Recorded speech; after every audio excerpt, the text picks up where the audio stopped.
నమస్కారం. భక్తి మార్గం ఛానల్ కు స్వాగతం. నవంబర్ 20వ తేదీ బుధవారము. శ్రీ క్రోధినామ సంవత్సరం, కార్తీక మాసం, శరత్ ఋతువు, దక్షిణాయనం.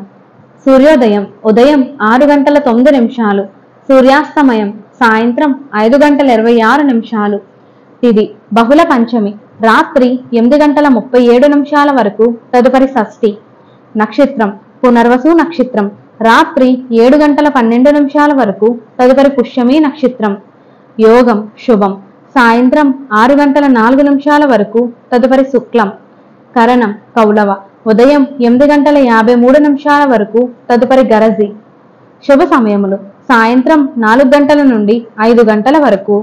రాహుకాలం పగలు 12 గంటల నుండి 1:30 వరకు. యమగండం ఉదయం 7:30 నుండి 9 గంటల వరకు. దుర్ముహూర్తం ఉదయం 11:36 నుండి 12:24 వరకు. వర్జము రాత్రి తెల్లవారితే 3:23 నుండి 5:01 వరకు. అమృత గడియలు సాయంత్రం 5:11 నుండి 6:49 వరకు. ఈ రోజు వివాహం, గృహ ప్రవేశం, వాస్తు పూజలకు మంచిది.